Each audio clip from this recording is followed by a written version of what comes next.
Hi, welcome again. Nice to Yeah, be connected. Yes, I will try to manage so that. good.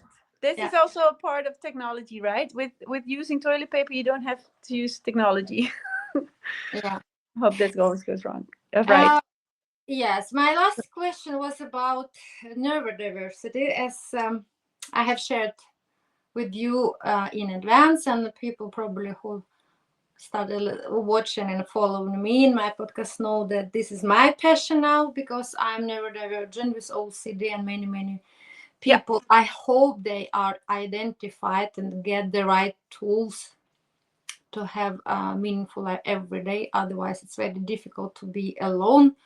So, and neurodivergent people, they're everywhere, right? And actually I believe we need kind of neurodivergence. It's kind of also a lot, many times it's also like, kind of evidence for really creative people, Yeah. because we really think out of the box and sometimes really too much. But what is your idea about neurodivergent workforce or demographics, and building more inclusive society? Thank you. Is that related just in general or No, just? it's not in general. It can be. It's much more better about your domain, your career, and your passion. The sustainable and toilet paper. Yes, you can. Yes. Hmm. Well. I never. For example, if I just listen, if I hear you ask this question, and if I relate it to myself. So I always thought, oh, I'm completely like a normal average person until other people told me like, I Hmm. think you're a bit on the edge, right? With like being hyper focused on certain things, zooming in and then cannot let go of certain things, have to be specific. And it's a way of thinking. But if I look at everybody, like the whole society, we need people who are having. Different. So yes, of course, because it gives also different perspectives. And I'm happy that not everybody is the same, and we should embrace that there are people like are different than what is norm. And I think norm is also a word that really doesn't. I say, if you say that's a normal person, you have no idea what you're talking about. Exactly. What are you talking about? Because, and also this is what I think as well, we live in a world of assumption, Yeah. right? We live in a world of assumption. So if you have experienced one person because they had, for example, and I call blonde hair, we both don't have blonde hair, but if like this person is completely blonde and you have an experience with that person, does it mean that everybody has blonde hair is a certain way? No. And they're also like, this is life. It's a wave. So in neurodiversity as well, if you have, for example, a person with OCD, Hmm. it doesn't mean it's always all the time present. It's not like if you have a conversation with a person that it might be present, but it not always is Displaying. Hmm. showing itself. And if you have, for example, have an example with a person that it is showing itself, I mean, life is changing, right? What is okay? And life, it's just, that's why the beauty of it is when things comes together and people have this different perspective. And yeah, people are a certain way, and sometimes people, they forget their car keys, and because they forget their car keys 5 times, does it mean they're stupid? No. Hmm. The only thing that happened, they forgot 5 times their car keys, and then that's it. So I think that's also what I think in humanity, that we, if when we start learning that each moment is newly, Hmm.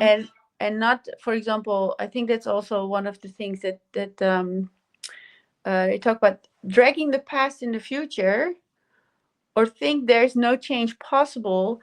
It's a certain limitation that we created as human beings. And so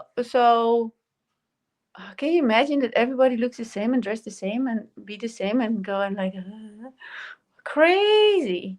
But no, I think that it's like we should embrace it, and we should just like embrace it, and also don't put people in boxes, and see where they can flourish themselves, where other people would like to love to be I say it happy. For example, if I look at my past, because working in film is very high demanding, when I was working on jobs, certain jobs, especially in the Netherlands, then I did 5 jobs at the same time. I was the designer, art director, set dresser, decorator, and there are 5 jobs, but put in one person. Do you Mhm. think my house was clean, neat, and nice? Hell Mm. no! It was one big mess. If people would go into my house and they would say, "Who's living here?" And I'm like, "Yeah, Creative person, yes. but Mm. you live dungeon." But then people would maybe come up and they have a certain opinion about it. But if you don't see me on a job and I have time and relax, I have my house nice set up, and then so it's all momentum. So it's like, yeah. So I think humanity can still learn a lot in how we interact with each other, and having assumption not being present, like have that, and looking for people just what they contribute, or if they don't feel to have the desire to contribute, that's fine too, right? Yes, amazing. I just think of also, actually God, I believe in God has, if we just flexible and open enough in our souls, then we can also just open our eyes and watch a little bit nature, Yeah, right? One year, like 4 seasons, changes all the time. Every single day yeah, change. And when the tree misses the leaves, so it doesn't matter. It's actually matter that next time when it will be spring on the same probably tree, but it will not come exactly the same leaves. You see, I mean, like one leaf, it will not be exactly the same, like the leaf before on this grain, right? So, I mean, yeah, everything evolving, changing all the time. Yes, it will be the same, still type of tree. I mean, like the shape, but every single leaf will be new one, a new one, and change every day and yeah, go and circle of life and biodiversity. So if we understand that, yes, this limiting belief, I'm just like that, patterns, no, because everything is changing every single day, right? So yeah, like you said, I'm so, yes, great to meet more and more people who really understand that, especially when it was a little bit technical post, so I was talking about with audience that, all the problems we are like chasing to deal with now, they are there's global, that then it yes, really, like, then we all yes, together should find the solution, because it's not exactly. just for you or just for me. It's really tragically, it's happening every single day everywhere.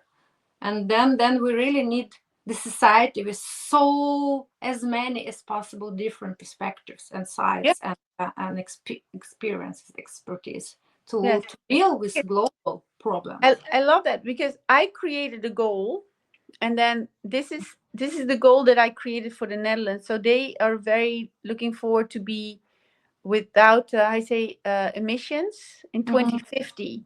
So I brought into the picture, and this also has to do like, how would the Netherlands look like if we don't use toilet paper at all? Hmm. How can we be leading the way in a sustainability conversation? And I mean, you have America and you have the Netherlands, so it's easier. Well, I assume, because this is an assumption, right? Hmm. Great example of an assumption. I assume that starting in the Netherlands, it's a conversation that's it's easier to create, because they're already in a sustainability conversation, and people are Hmm.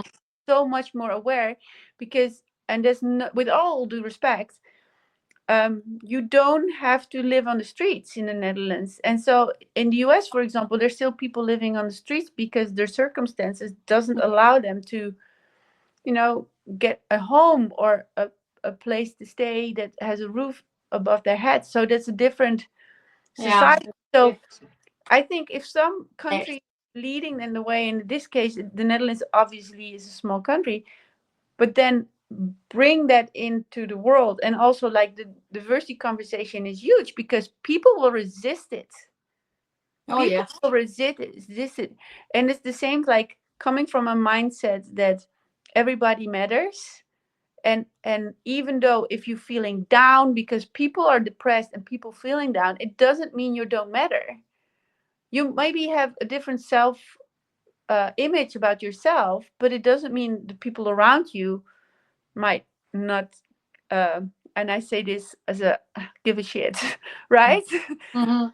With an interesting word choice, but then that's also a part of that conversation. Like, exactly what you're saying, we can make things happen together, and we can make things, and it doesn't matter, like, well, it, of course there are influence from the past, but how can we have and switch that conversation as well?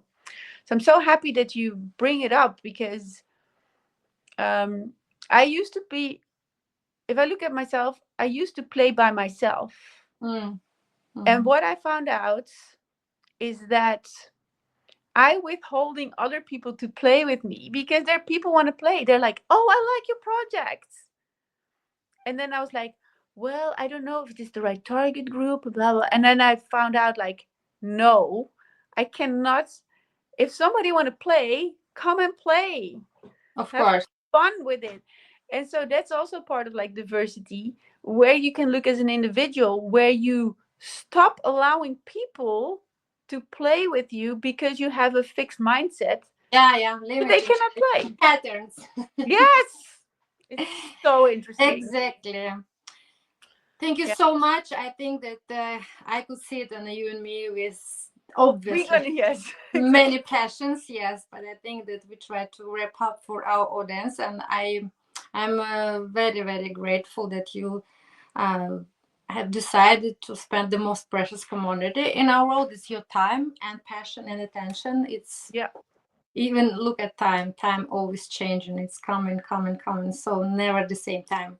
So I just want to close our podcast again with encouraging notes to people to be responsible. Every single small choice yeah, really make impact. And as we've seen today, the conversation around sustainability is not just about the environment. It's first of all about people. From the choices like how we use products like toilet paper, how we ensure equity in the way resources are distributed, each decision plays a part in shaping a more inclusive and sustainable future. So the next time, please, you are choosing your toilet paper, think about the bigger picture. It's more than just a product. It's about fairness, accessibility, respect for both the environment and all communities. Small steps lead to big changes, and together we can create a world where sustainability and inclusivity can go hand in hand. Thank you for staying with us. Thank you, Paula, again. Amazing journey, amazing story. Please I'm sure we will stay in touch because yes, me personally, I'm very, very inspired by you. I would like to know more and more. And of course, I wish you great progress and success. Anyway, how I can help, you can always reach out. And I hope in some years we can sit still again and discuss the next, because like you and me said, everything's changed. And then I hope and wish that next day I go to the market, to the grocery store, and can buy your paper. yes. Yes. And or a bidet. And thank you. If you have any final thoughts, so Well, thank you so much for asking me to be on your podcast, because I really think you're up to big things, and with bringing this into the world, it's already, like, let me say this: with you creating this, it's a done deal. mm, It already happened. We have already made a difference in the planet, and we don't even know the impact of it, of the people who are listening to your podcast. So I really think that this is the way how we can move worlds, and create new environments. So thank you so much, and thank yes, very highly appreciated. yes, yes, it was a really, really lovely conversation. Yeah. Thank you.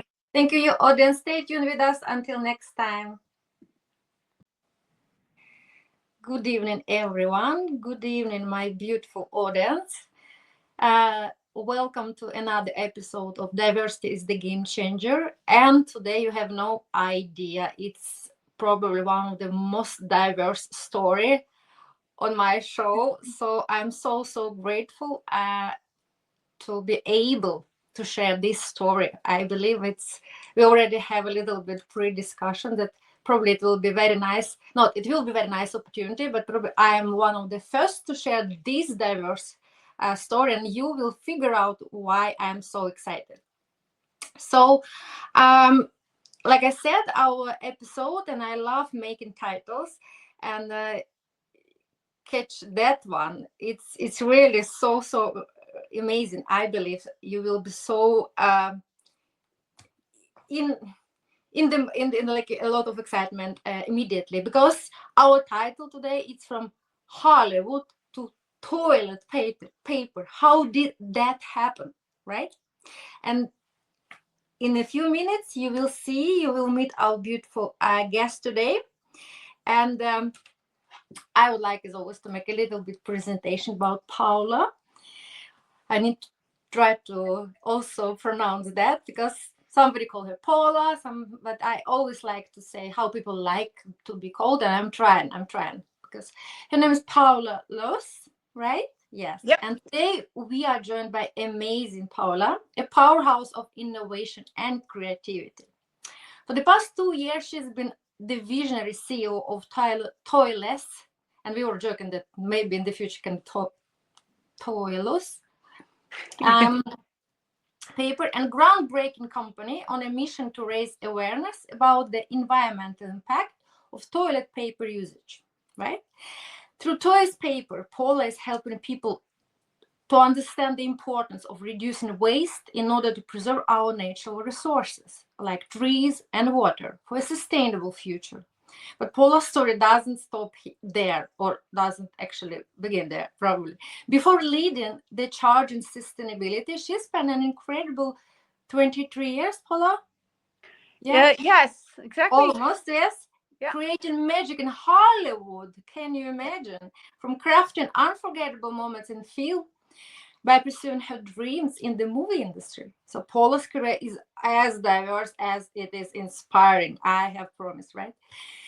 Her journey is a perfect blending of creativity, diversity, impact, and passion. And today I have the privilege of diving into her extraordinary story and vision for the future. Get ready for so exciting conversation. So please, Paula, welcome to the show. Thank you. Thank you so much for having me, and I'm very excited to have this conversation with you to make a difference in the world, and also to contribute to the people who are listening to this amazing podcast that you created to make a difference. So thank you so much.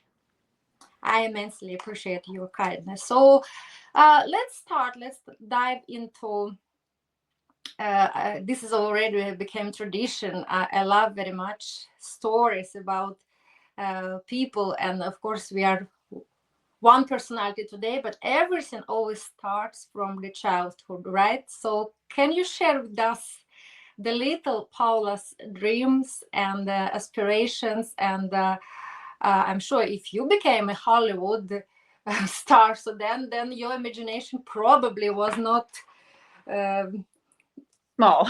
not small, not too shy, girls, because Yeah. I want you to share this, because I know a little bit about small village and everything where you came from, but I Yeah. want you to share your amazing story, please, about little Paula. Yes. Thank you so much. So, um, I grew up. I was born in a little small village with 1,200 people in the north of the Netherlands, and it was really like one road and a church. So, and then that's it, right? Nothing there. And obviously, when you're little, we had the privilege to create. My parents, they were very creative. They had a painter store, and Yeah. so my mom, she picked colors for the Mhm. people, and then my dad, they he put it on the wall and the wallpaper. So my mom gave interior advice, and then my dad was put it on the walls. But when I was growing up, I already had this core experience, right? And then in the village with 1,200 people, at one point, everybody knows you. You know everybody. And so I think in that moment, I just also when I grew up, I had to go on my bicycle each day to school, Mhm, right?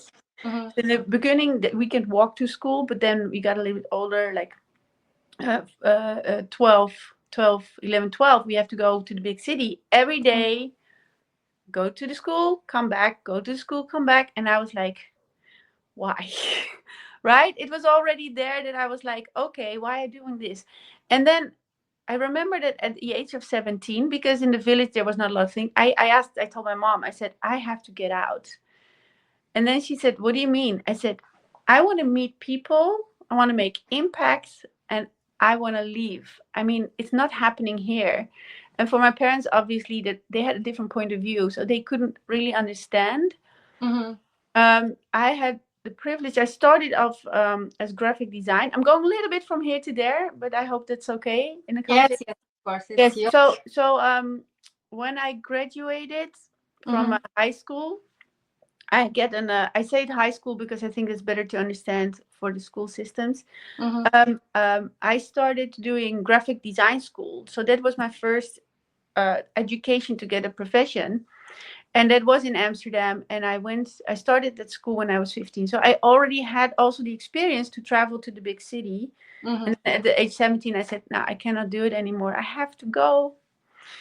And so I think what you say, if you talk about childhood, I think people can relate to that, that you already have this experience in the core, that there's mhm. more to explore, Yeah. right? For the people who went out there and went for adventures and looking for what else, what can they create. And also, for example, impact making, like meeting new people, inspire people, take them on a journey with you, and like create something bigger than you know that there is available. And so I think that it's also what when I grew up, that was already present from when I was little. Plus, of course, we talk about Hollywood, there was already design aspect also was woven in my yeah, in my when I was growing up, seeing all the Mhm, colors in the store and having all those phenomenal wallpapers and seeing all those interiors come to life.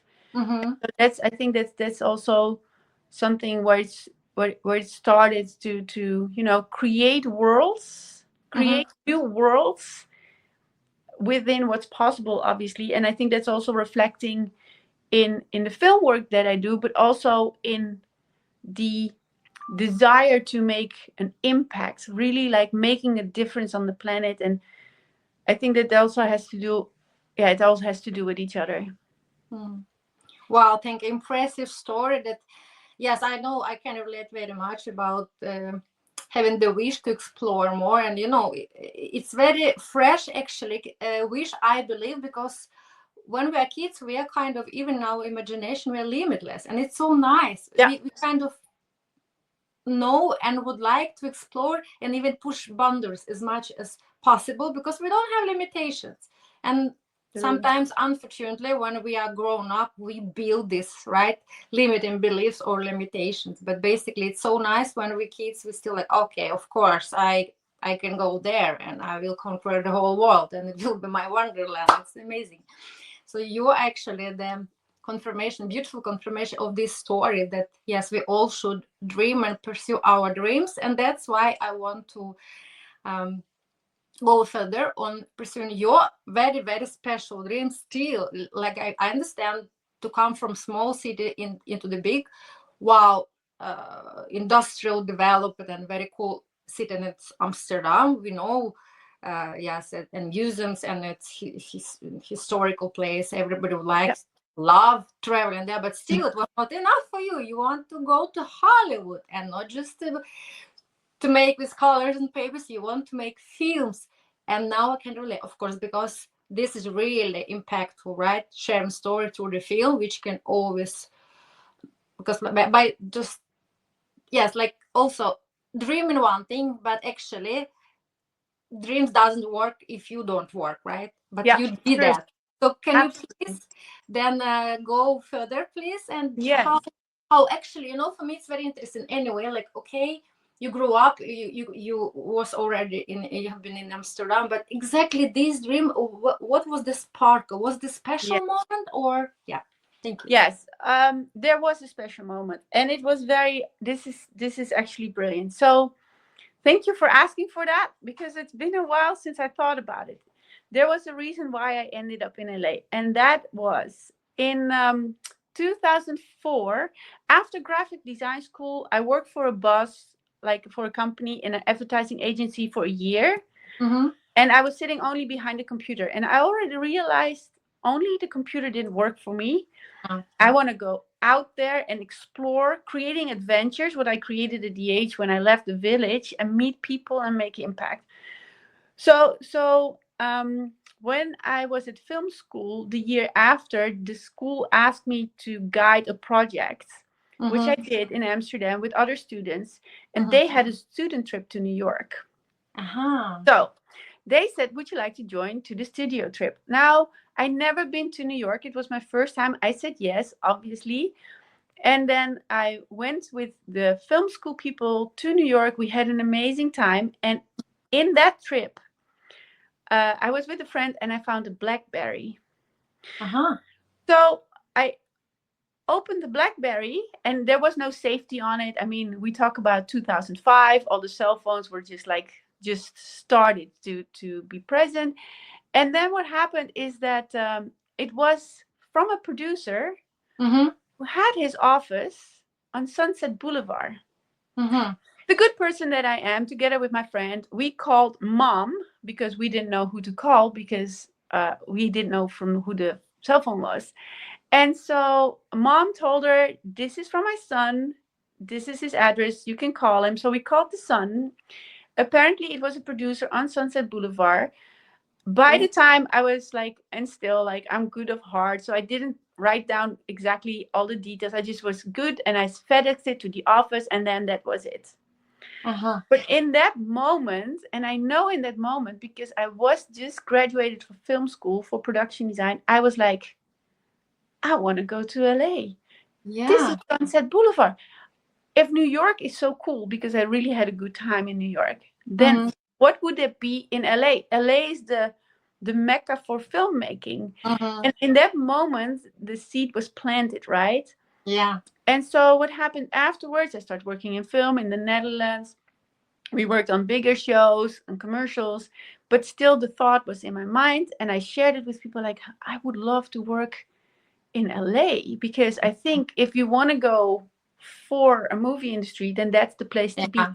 Exactly. And then fast forward, I remember there was a friend of mine who said, Paul Verhoeven and Jan de Bond, their director and a DP, they invented a program for people who they think can do business in LA, and they Mm-hmm. sign up for a program. Mm-hmm. And so I signed up for the program, and there were 10 people from the Netherlands who get a mentorship in LA. So I was one of Wow. those 10.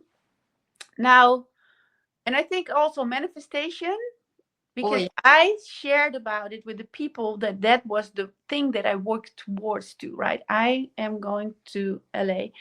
And so what happened inside of that is that the day before the deadline, I had to fill in the form. Mm-hmm. My boss, he said, "Have you seen this?" I'm like, "Oh, the deadline is in a half an hour." So I put something together, send it in, and then I was chosen. Now, the mentorship that came with that program was not ideal because it was not created for production designers, the work that I do. Mm. I got the privilege that the Dutch government signed me a recommendation letter.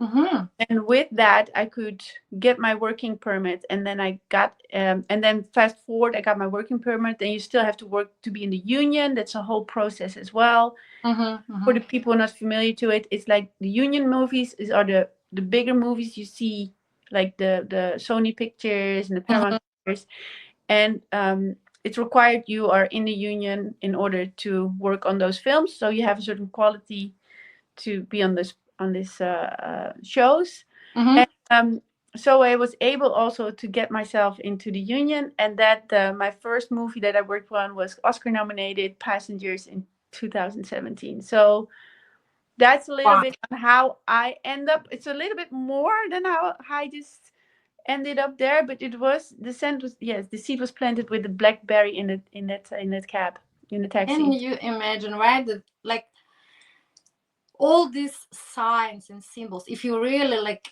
you and me, you that right a couple of days ago and said that okay, because maybe the whole, I don't know how many people they were watching this summit to rise of Tony Robbins, right? Yes. He's talking about, of course, and season micro step, but also massive change, but also about this, like you already shared, manifestation. But the most important, like, right, where the focus actually goes, the Yeah. energy goes, because you knew what you Yeah. wanted. And can you imagine the girl from village, right? And you know, this is, I need something more. That's, it's not just dream. I go for it. I do it. It's a lot of effort. It's a lot of job. It's a lot of Yeah. this. But because you're focused there, so that's why you also are capable to catch all these signals and symbols, right? That's like, Yeah. for another person, probably this blackberry was, oh, so cool, just okay, wow, Sunset Boulevard, I heard something maybe from Melrose Place, that's it. But feel like, oh my Okay. god, Yeah. look, amazing. So this is story, I love those stories because my life was kind of this little special, I like crazy as well. Yeah. Yes, amazing.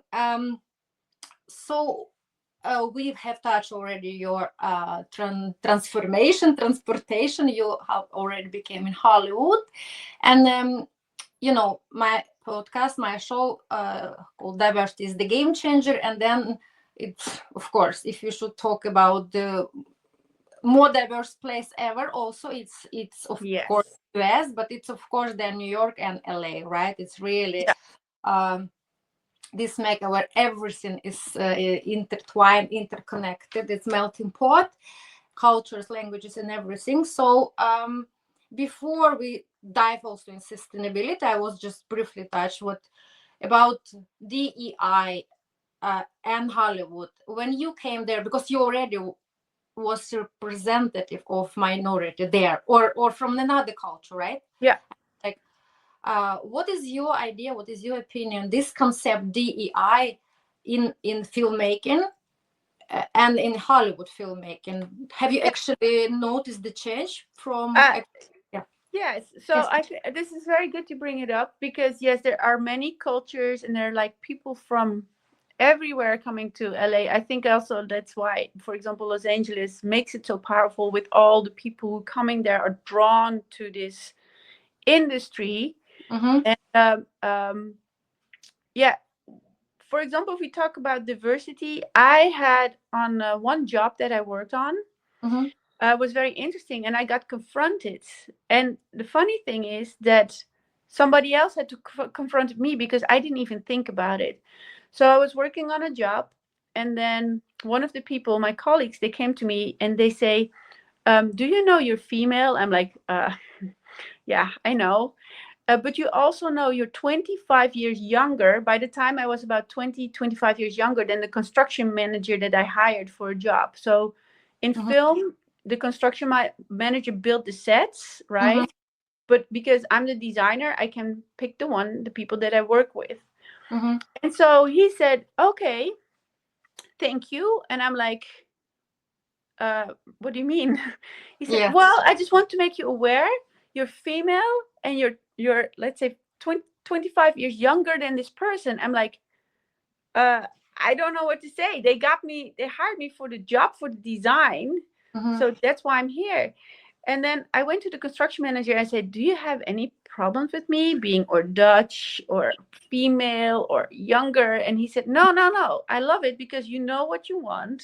Mm-hmm. You're clear in the instructions that you give. And so I love that. So it was not the person that I worked with, but the person who was delivering the message. And they had a certain idea Mm-hmm. about how things should be. And so if you talk about diversity, I think that that's still happening, that Mm-hmm. if you show up a certain way or you come from a different culture, that some people have a preoccupied thoughts Mm-hmm. about how other people are. And that's a conversation that I would love to see a breakthrough in, Mm-hmm. because it's still happening. It's still there, right? And so it's also like, what conversation do you need to have a massive breakthrough that we're all human beings? And if you have a desire or you want to go after something, look at the quality of a person, or the learning factor of a person, because a person doesn't have to be very good in the beginning, but as long as they show progress, Mm-hmm. and they're willing to take certain actions and they want to do the work, then look at that aspect. And so I think there's still a gap in how people relate to each other from human being to the other. And that can be based on everything. It can even based on the kind of shoes somebody's wearing, right? Like, oh, you wear this kind of shoes, sorry, you're not my cup of tea. What doesn't make sense at all, but it's still happening. Mm-hmm. And so yes, it's also, that's an interesting thing to notice. And so I didn't had on other jobs, but it's mainly is because, for example, if I look for me as an individual, I don't relate to myself as female from the Netherlands at a certain age. I relate to myself as a human being. Mm-hmm. And so I think that there are probably most likely more things happen around me, and because I choose not to relate to myself as, like, for example, I'm, you don't hear me saying I'm female, it's so hard to get into the business. No, I mean, I don't create it for myself, and there might be other people creating it for me, but most of the time I just don't interact, like, or I don't get engaged with those kind of conversations, or said, hey, is this like where you relate to, or what is there for you. But yeah, it's very interesting. Yeah, it's very interesting. Yeah, thank you for sharing your opinion. I'm before I running the show with my guests. So of course, I choose to do a little bit pre homework, and Yeah, it has already been done kind of before I was hosting the Gary, which your friend and my friend, yeah, right? He lives there. He's filmmaker, and then and now we are like in Oscar period and Grammy and everything. And of course, when I just tape like diversity in Hollywood, right? And like, whoa, it came a lot of stuff, and because sometimes even if it's my subject in my PhD, diversity management, but maybe in some domain actually I was not that particularly interested. It was more industrial subject, and then I really like reflecting and figuring out like, wow, it's still about gender diversity there. It's still yeah, about ethnic and cultural, and I mean with cultural background, right? Ethnical background. We call it color, right? It's yeah, still it's that part. It's still, and of course I remember now more and more. I'm happy to see the tendency that people who are working in Hollywood, despite they have nice progress in career, they raise awareness and questions like, why there are so few percent of female directors, yeah, yeah, or yeah, still. And for me, I was like, then I was like typing about neurodiversity and Hollywood, and I was like, oh my god. Since the first Oscar was uh, okay, delivered or yeah, awarded Oscar nominees, so it was over 3,000 actually Oscars have been granted through all this time. So if we are speaking, we are going to have it like later about neurodiversity. So it was just four yeah, who has got it with like really with disability. It was like not neurodiversity because it's quite yeah, new, but I mean like really with disability people, just four, right? yeah, From 3,000. So then I was like, oh my god, yes, it's true. We should really raise awareness more, and in so many domains like fashion and art and yeah, culture, filmmaking, and like you and me, we have already reflected on it, that it's lack of knowledge. It's not maybe lack now of initiative from people, especially generations then, but we need really to make more platforms where we can know share this knowledge, yeah, information, right? And raise awareness that look, it's actually that and that. Is like, oh my god, especially like young people, oh yeah, really, that's true, that's we have to make change with that, right? So I'm very happy that you are really have I mean, pursue your dream, and then like, but still, you have this spark and hunger to do impact. You believe, no, it's not enough. I need to do more impact, right? yeah, then you understood that there is something so profound which actually now we more and more care about is sustainability, right? And Yeah, if we touch now, because diversity is the part of sustainability, but also again, like we still a little bit Hollywood chapter and filmmaking. What is your then reflection and about sustainability? And yeah, for me, it was completely also new domain when I start actually when I Google like sustainability and filmmaking, and when it's true. Just when I could read the samples, like so many small bottles on the set, so yeah, oh my God, this is true. I have never reflected, but yeah, because you have been working there, can you share your yeah. opinion on So, sustainability? um, I so I'm now back in the in Amsterdam for a while. So I just I said I put my contribution on pause for a minute, but I was a part of the sustainability, the green department in LA, the Mm-hmm. AGD Green. That's the Art Directors Guild, and then the Green Division. So that all is all about sustainability. Mm-hmm. And also we have a monthly call with uh, um, producers and writers, and they are really active on the sustainability Mm-hmm. how is it in the sustainability conversation. So we're looking for materials that are for the design of the sets that are already being used, like different like how we gonna if you have paint leftovers, how you gonna not throw it out there, just make sure that you collect it and bring it to a point that they can recreate paint. And for example, it's not only the bottles on the set, it's also that you can, if you listen and watch TV shows, Mm-hmm.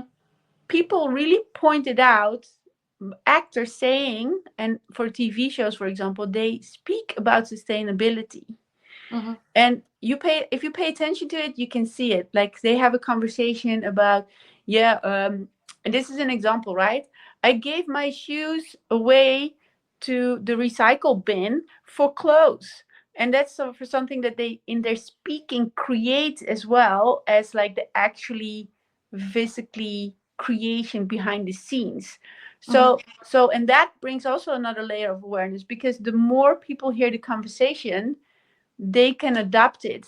If you don't know what you don't know, right? There's like Yeah. there's no way you can know what you know. So as long also in conversation, in script writing, they put in wording the sustainability, looking for materials, invite people on different areas. For example, a construction company that demolish houses, see Mm-hmm. where we can get materials that we can use to build.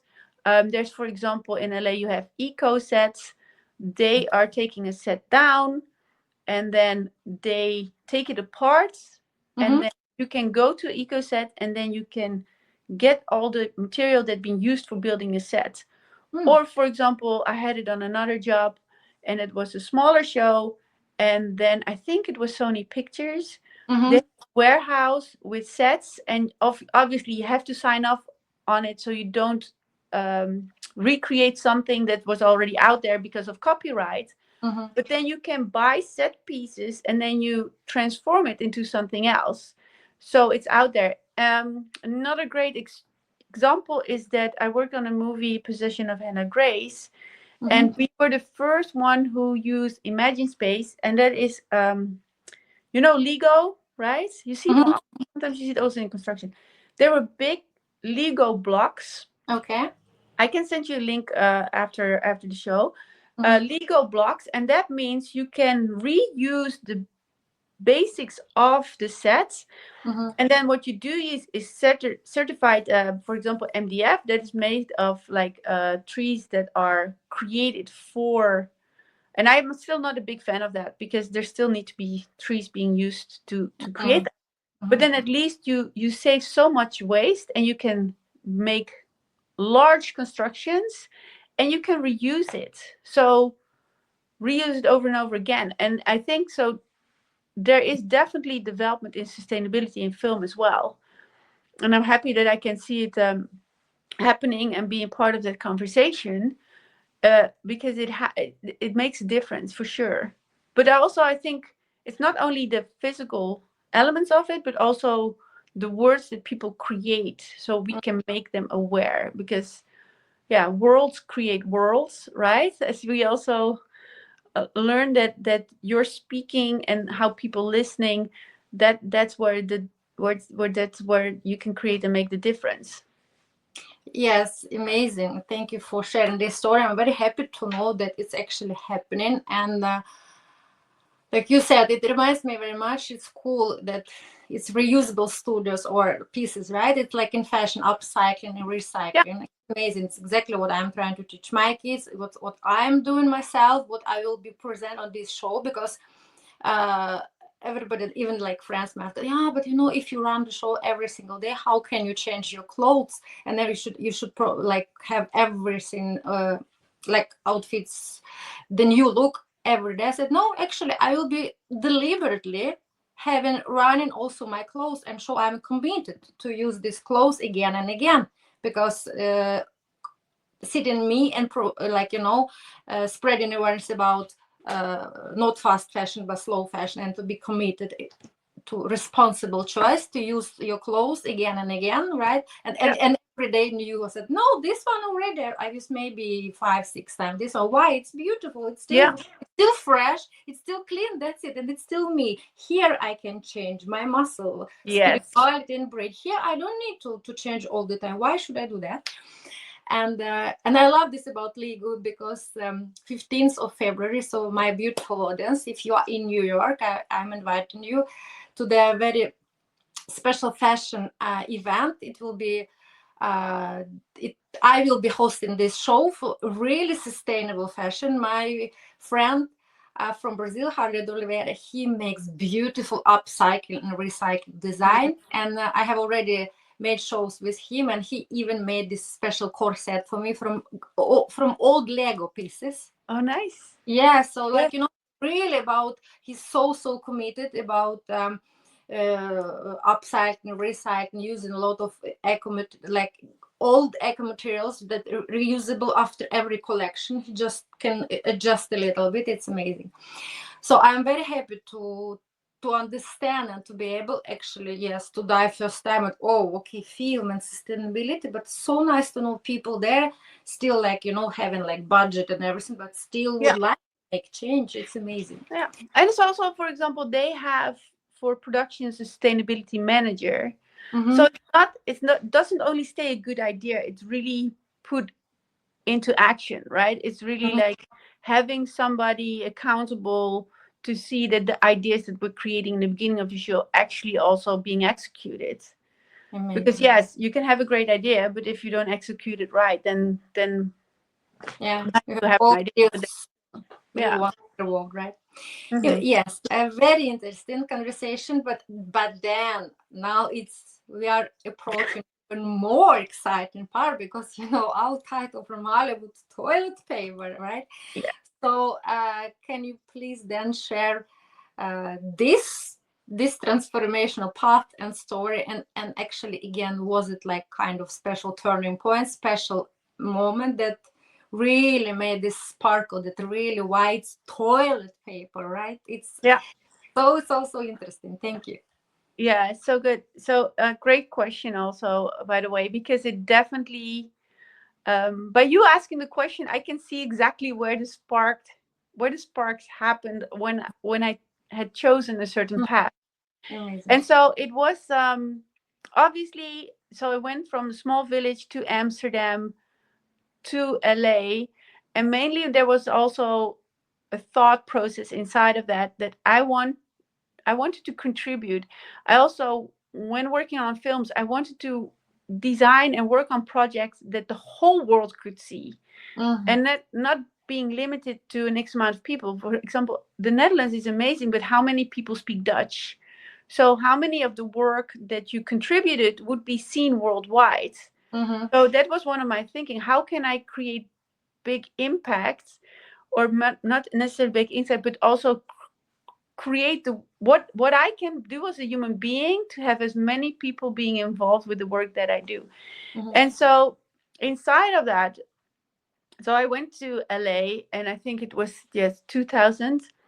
I think that actually first time I got confronted by it was in 2014. So I went to the restroom. This is no joke. So I went to the restroom and I looked at the toilet paper and I was like, huh? Uh, I'm from Europe, right? So in Europe, it has a certain size. But Mm-hmm. then in America, it was like Like way that. wider. And I was like, what is the purpose of it? And this is not no making wrong for the American people, but there was a thought like, is it because their butts are bigger? Mm-hmm. Yeah. Right? Of course, Right. that's like Of it course, came it's up to you mind. it's Yeah, normal question in your it like had brain, nothing of to course. do with that, but it still was something that came up. And Mm-hmm. but it got me made me curious about why is it that the width is the width of the toilet paper? Mm-hmm.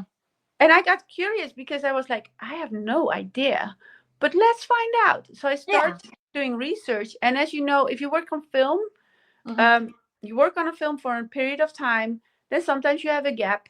Then you're going to move to the next project.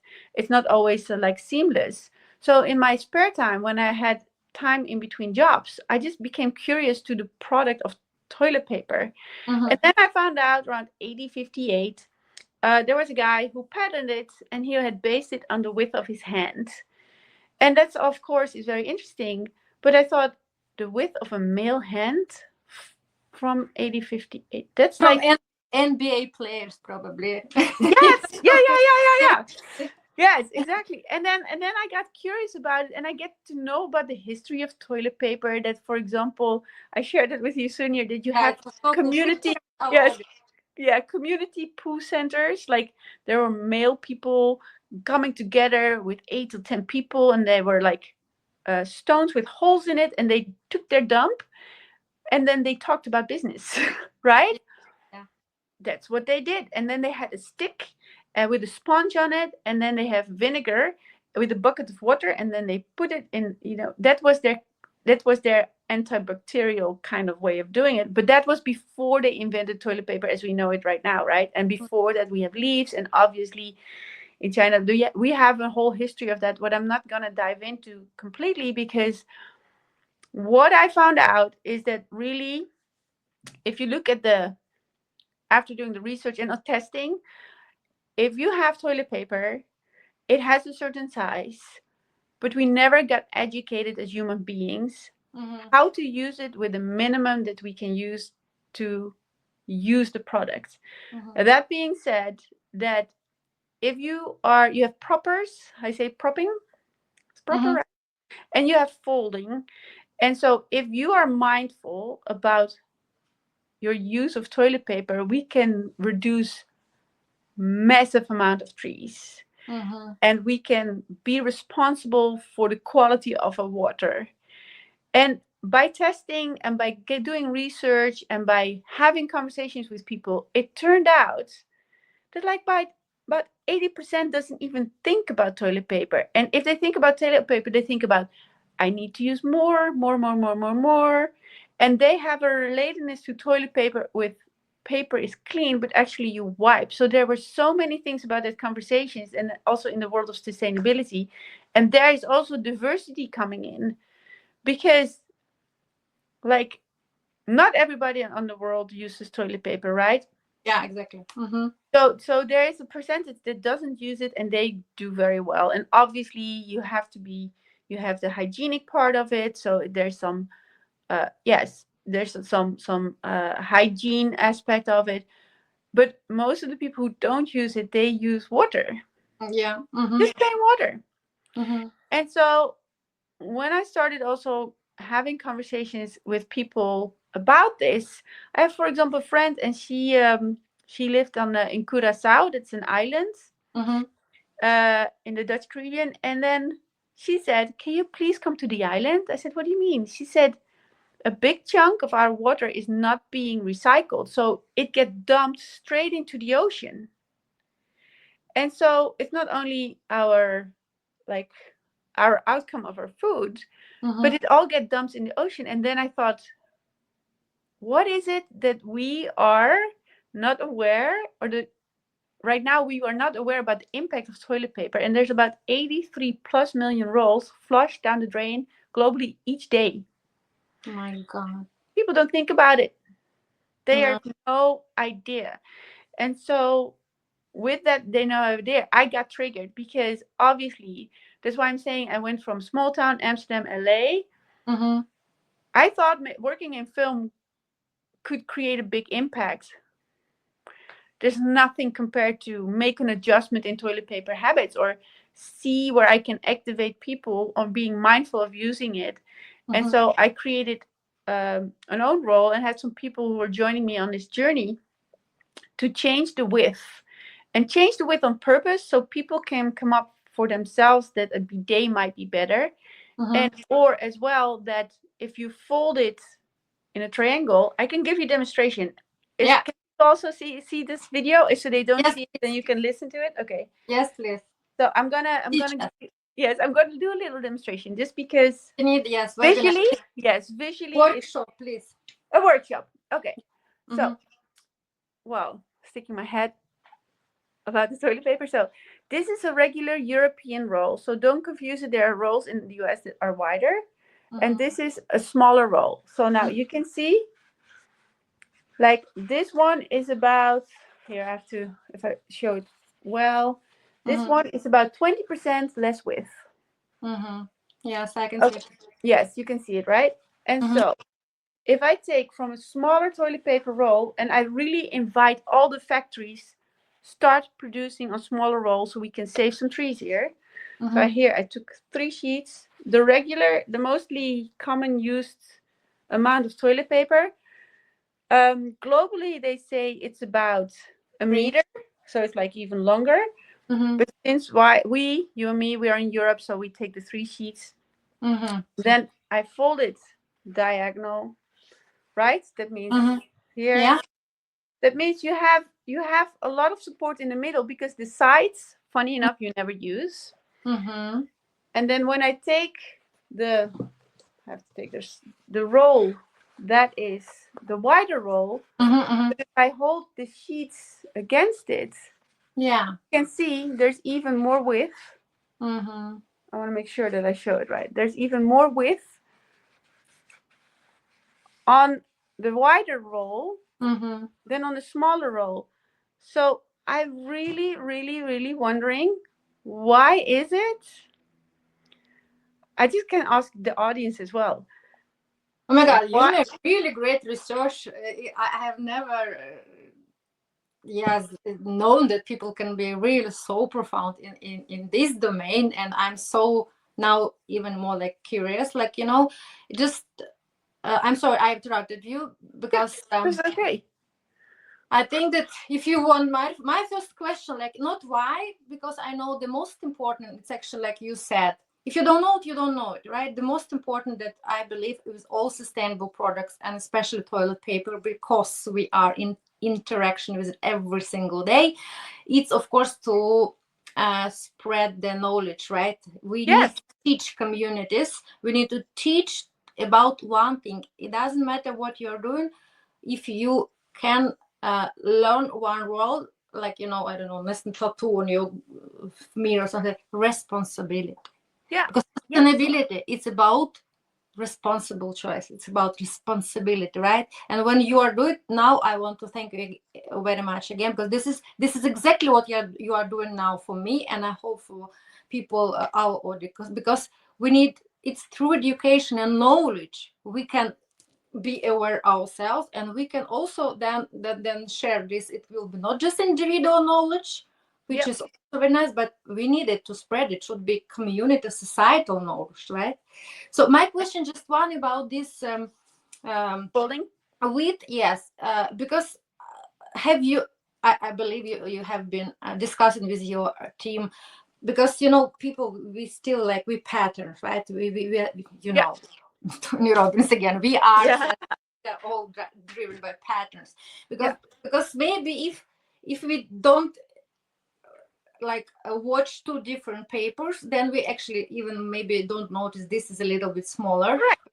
But Yeah, right, but wouldn't be that risk that people, they want to drive to take not 3 but 4 and 5? Have you thought yes. about that? And that's exactly the automatic pilot that is rooted Touch. in our existence because we had never got trained properly, because it's a whole bigger conversation. It's not about only toilet paper. It's about, what do you eat?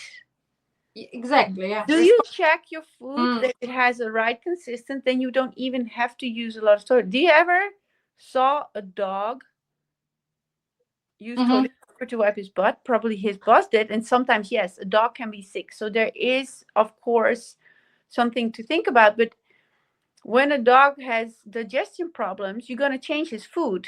mm-hmm. Yes, exactly. And so it's the same thing. There's other conversation. Like, if you take a shower in the morning, Mm-hmm, are you going to your toilet mm-hmm, to clean, to dry your tush? I mm-hmm, mean, are you gonna go to? No, you use your towel. So, for example, why can we not shift to bidets? That's a big question. Why can we not shift to I bidet? love that.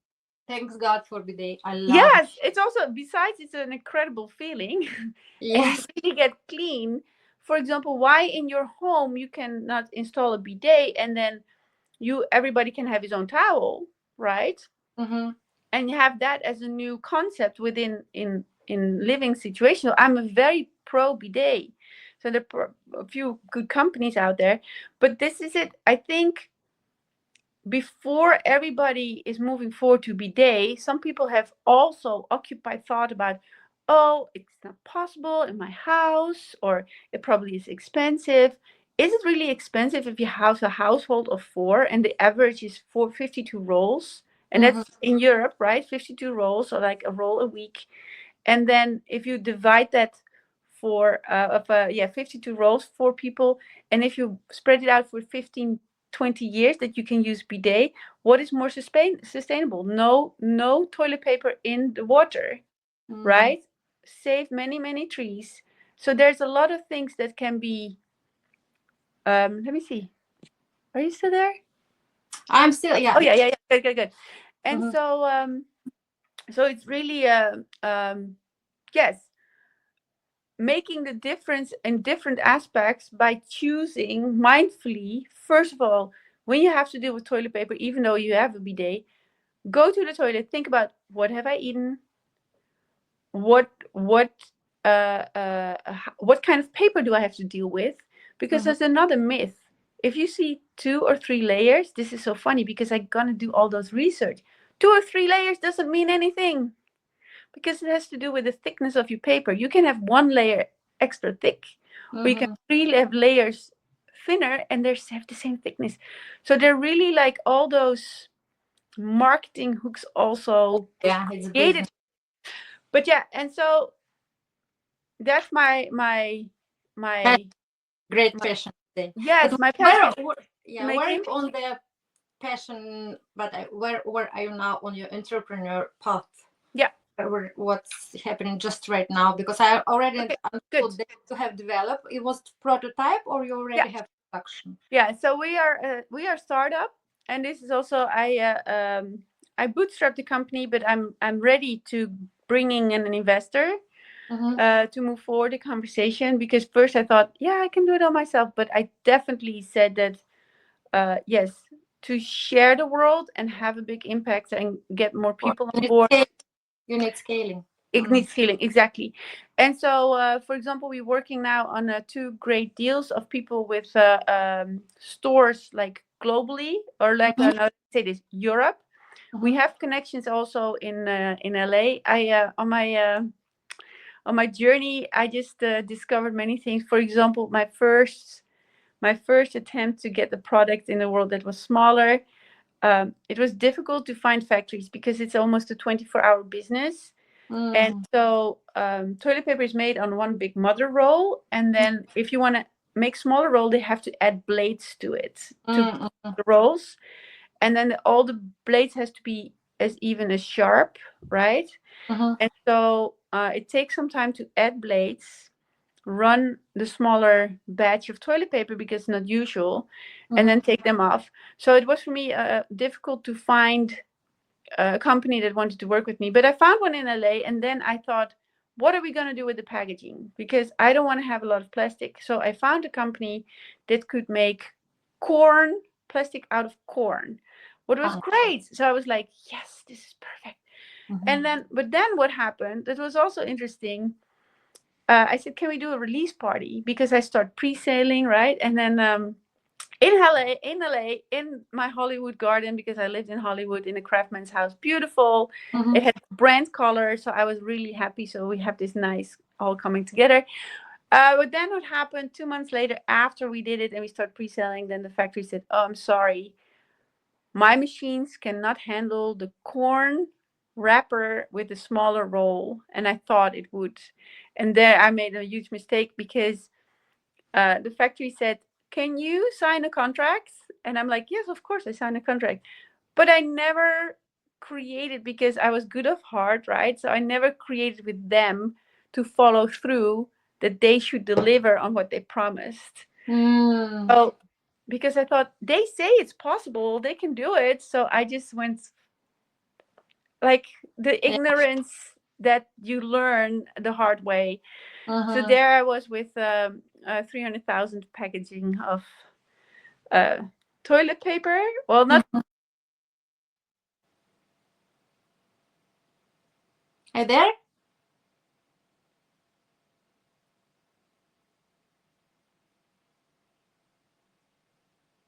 We are missing you. Oh my God, what a story, right?